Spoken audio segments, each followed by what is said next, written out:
ഈ വീഡിയോയിൽ നമ്മൾ ഒരു കൺഫ്യൂസിംഗ് ആയിട്ടുള്ള ഒരു ഫാക്റ്റാണ് പഠിക്കാൻ പോകുന്നത്.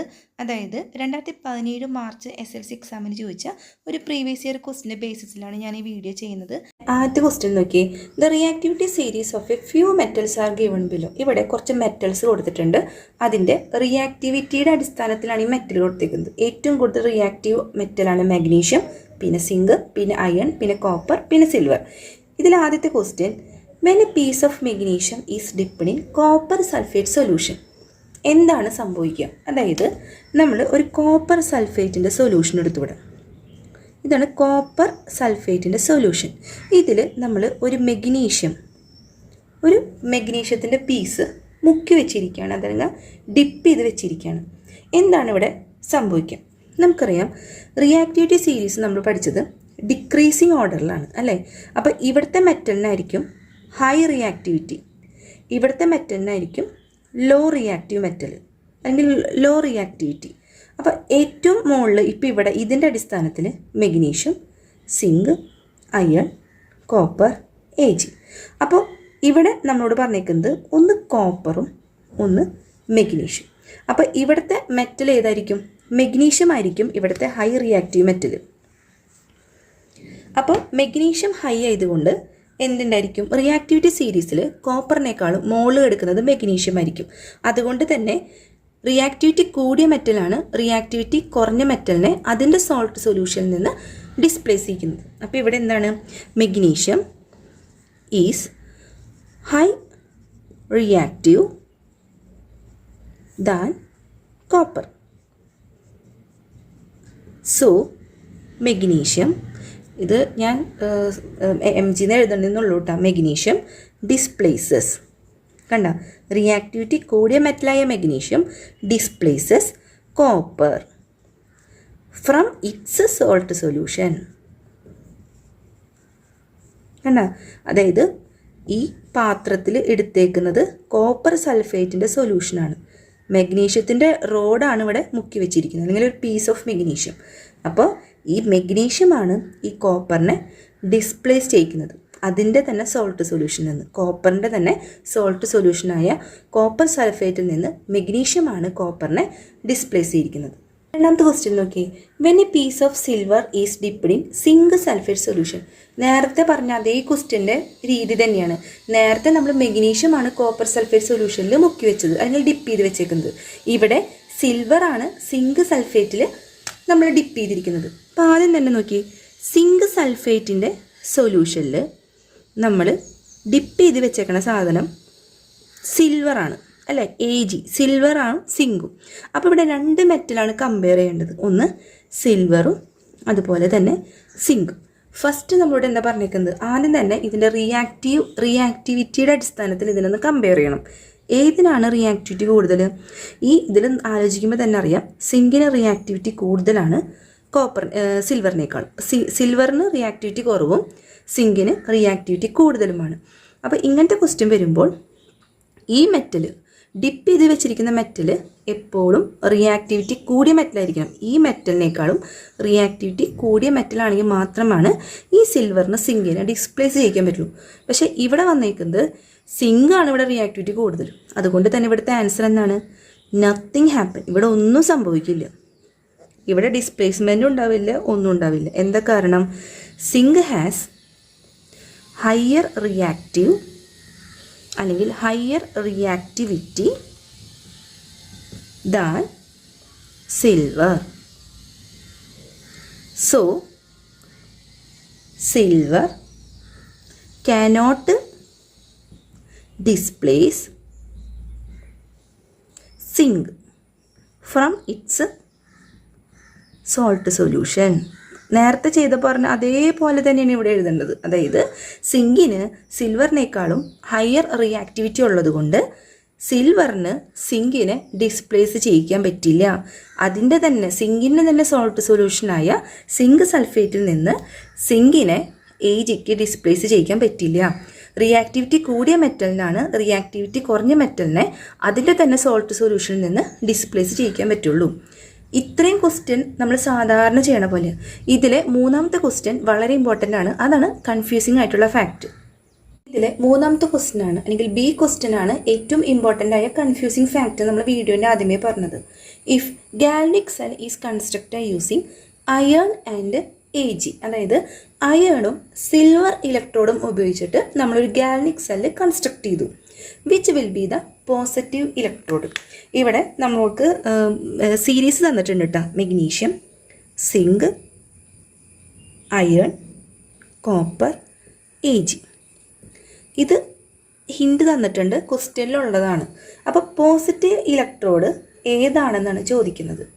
ഈ ഗാൽവനിക് സെൽ കൺസ്ട്രക്ട് ചെയ്യുന്നത് അയേണും സിൽവറും ഉപയോഗിച്ചിട്ടാണ്. Ag എന്ന് പറയുന്നത് സിൽവറാണ്. അപ്പോൾ ഇതിൻ്റെ പോസിറ്റീവ് ഇലക്ട്രോഡ് എന്താണെന്നാണ് ചോദിച്ചിരിക്കുന്നത്. സാധാരണ നമ്മൾ ഇലക്ട്രോലൈറ്റിക് സെല്ലിൽ പോസിറ്റീവ് ഇലക്ട്രോഡ് എന്ന് പറഞ്ഞു കഴിഞ്ഞാൽ എന്താണ്? ആനോഡാണ്.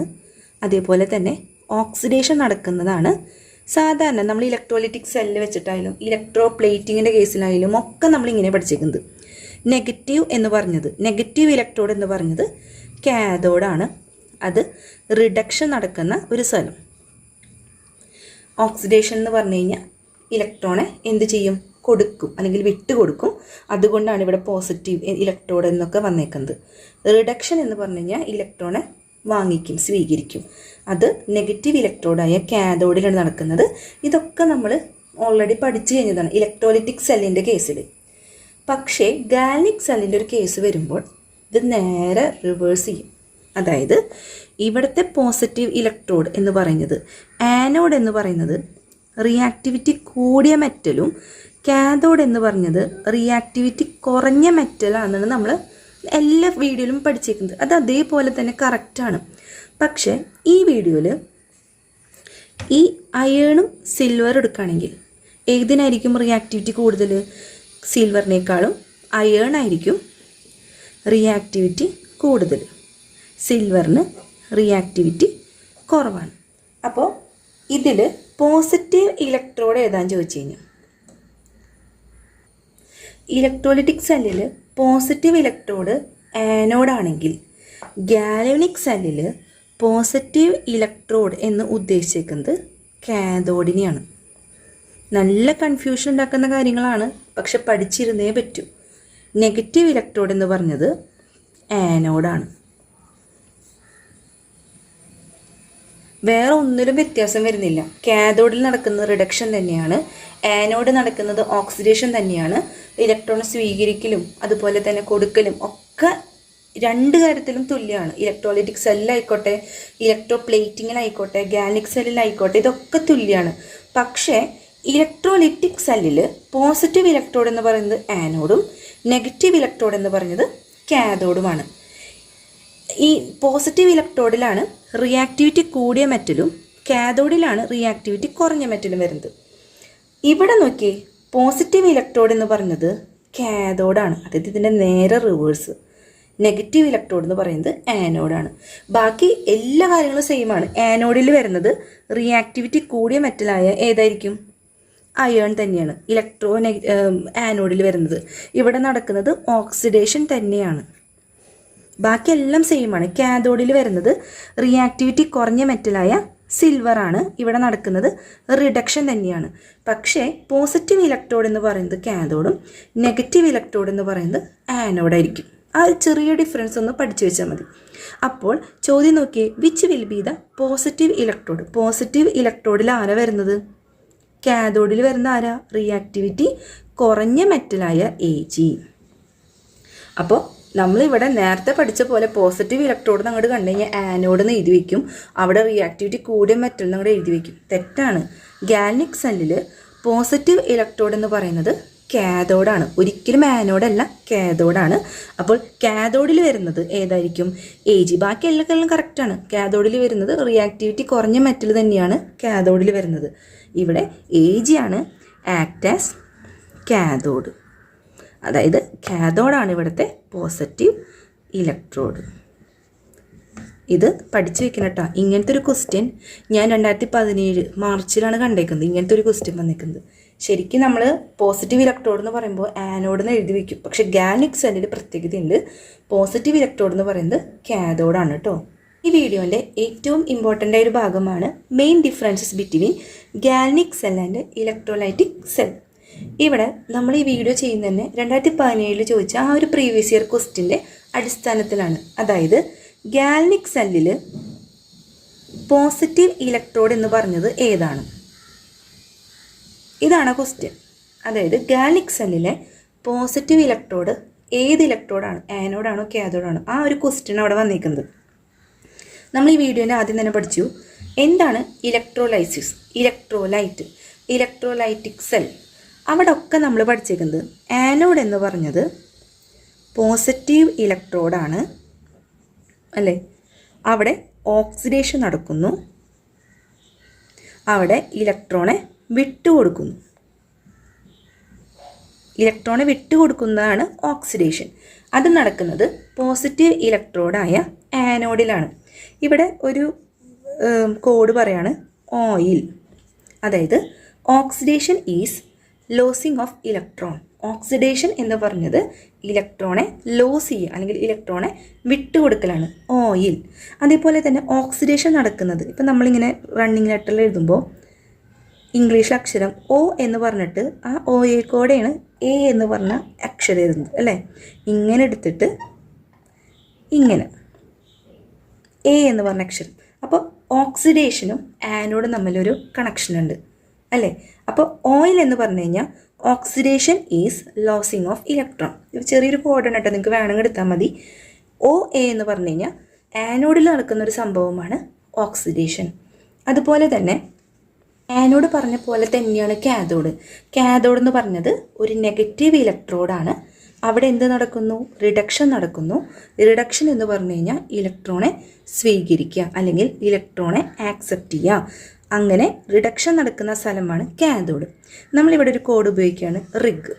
അതായത് reduction is gaining of electron. OIL എന്ന് പറഞ്ഞു കഴിഞ്ഞാൽ oxidation is losing of electron. RIG എന്ന് പറഞ്ഞു കഴിഞ്ഞാൽ reduction is gaining of electron, ഇലക്ട്രോണെ സ്വീകരിക്കുക. അതാണ് ഈ ഇലക്ട്രോലൈറ്റിക് സെല്ലിൽ നടക്കുന്നത്. അപ്പം നമ്മളിവിടെ പഠിച്ചു ആനോഡ് എന്ന് പറഞ്ഞത് ഓക്സിഡേഷൻ നടക്കുന്ന സ്ഥലമാണ്. മെറ്റൽ റിയാക്ടിവിറ്റി കൂടിയ മെറ്റലാണ് ഇവിടെ ആനോഡായിട്ട് ആക്ട് ചെയ്യുന്നത്. ഇവിടെ ഇലക്ട്രോണെ ലോസ് സംഭവിക്കുന്നു അല്ലേ. കാഥോഡ് എന്ന് പറഞ്ഞു കഴിഞ്ഞാൽ റിഡക്ഷൻ നടക്കുന്ന സ്ഥലമാണ്. ഇവിടെ റിയാക്ടിവിറ്റി കുറഞ്ഞ മെറ്റലാണ് കാഥോഡായിട്ട് വരുന്നത്. ഇവിടെ ഇലക്ട്രോൺ ആക്സെപ്റ്റ് ചെയ്യുകയാണ് ചെയ്യുക. ഈ ഒരു സംഭവം കറക്റ്റാണ്. നമ്മൾ ഇലക്ട്രോലൈറ്റിക് സെല്ലിലായാലും ഗാൽനിക് സെല്ലിലായാലും ഇത് കറക്റ്റാണ്. ആനോഡിൻ്റെ കാര്യം ഓക്സിഡേഷൻ നടക്കുന്നു, റിയാക്ടിവിറ്റി കൂടിയ മെറ്റലാണ് ആനോഡിൽ ആക്ട് ചെയ്യുന്നത്, ഇലക്ട്രോൺ അവിടെ നഷ്ടപ്പെടുന്നു. കാഥോഡിലാണെങ്കിൽ റിഡക്ഷൻ നടക്കുന്നു, റിയാക്ടിവിറ്റി കുറഞ്ഞ മെറ്റലാണ് കാഥോഡിൽ വരുന്നത്, ഇലക്ട്രോൺ അവരെ ആക്സെപ്റ്റ് ചെയ്യുന്നു. ഇത് കറക്റ്റാണ്. എന്നാൽ പോസിറ്റീവ് ഇലക്ട്രോഡ് എഴുതാൻ ചോദിച്ചു കഴിഞ്ഞാൽ അവിടെയാണ് ക്വസ്റ്റ്യൻ തെറ്റുന്നത്. ഇതൊക്കെ മാറി ഇലക്ട്രോഡ്, പോസിറ്റീവ് ഇലക്ട്രോഡ്, ഗാൽനിക് സെല്ലിലെ പോസിറ്റീവ് ഇലക്ട്രോഡ് ചോദിച്ചു കഴിഞ്ഞാൽ നമ്മൾ നേരെ ചെന്നിട്ട് ആനോഡെന്ന് എഴുതി വയ്ക്കും. തെറ്റാണ്. ഇലക്ട്രോലൈറ്റിക് സെല്ലിൽ പോസിറ്റീവ് ഇലക്ട്രോഡ് എന്ന് പറയുന്നത് ആനോഡും, എന്നാൽ ഗാൽനിക് സെല്ലിൽ പോസിറ്റീവ് ഇലക്ട്രോഡ് എന്ന് പറയുന്നത് കാഥോഡായിരിക്കും. ബാക്കി റിയാക്ടിവിറ്റി കുറഞ്ഞ മെറ്റലാണ്, അതൊന്നും ഒരു പ്രശ്നമില്ല. ഈ ഒരു സംഭവം അറിഞ്ഞിരിക്കണം. ഏതെങ്കിലും ഒരു സ്ഥലത്ത് പോസിറ്റീവ് ഇലക്ട്രോഡ്, നമ്മൾ ഇത്രയും നാൾ പഠിച്ചത് പോസിറ്റീവ് ഇലക്ട്രോഡ് ആനോഡാണെന്നാണ് ഇലക്ട്രോലൈറ്റിക് സെല്ലിൽ. എന്നാൽ ഗാൽനിക് സെല്ലിൽ വരുമ്പോൾ പോസിറ്റീവ് ഇലക്ട്രോഡ് ഏതാൻ ചോദിച്ചു കഴിഞ്ഞാൽ കാഥോഡെന്ന് എഴുതി വെച്ചോണം. കാഥോഡിൽ വരുന്നത് റിയാക്ടിവിറ്റി കുറഞ്ഞ മെറ്റലാണ്, അതൊക്കെ അവിടെ റെഡിയാണ്. പക്ഷേ പോസിറ്റീവ് ഇലക്ട്രോണിൻ്റെ കാര്യം ചോദിച്ചു കഴിഞ്ഞാൽ കാഥോഡെന്ന് എഴുതി വെക്കണം ഗാൽനിക് സെല്ലിൽ. എന്നാൽ ഇലക്ട്രോലൈറ്റിക് സെല്ലിൽ സാധാരണ പോലെയാണ്. ഈ വീഡിയോ നിങ്ങൾക്ക് ഇഷ്ടപ്പെട്ട ലൈക്ക് ചെയ്യാനും സബ്സ്ക്രൈബ് ചെയ്യാനും മറക്കരുത്. ഒരുപാട് എഫേർട്ട് എടുത്തിട്ടാണ് ഈ വീഡിയോ ഞാൻ ചെയ്തത്. അപ്പോൾ നിങ്ങളുടെ മാക്സിമം നിങ്ങളുടെ ഫ്രണ്ട്സിലേക്കൊക്കെ ഇത് ഷെയർ ചെയ്യുക. ഇഷ്ടമായെങ്കിൽ ലൈക്ക് ചെയ്യുക, സബ്സ്ക്രൈബ് ചെയ്യുക, കമൻറ്റ് ചെയ്യുക. ഇനി അടുത്തൊരു വീഡിയോയുമായി പിന്നെ കാണാം.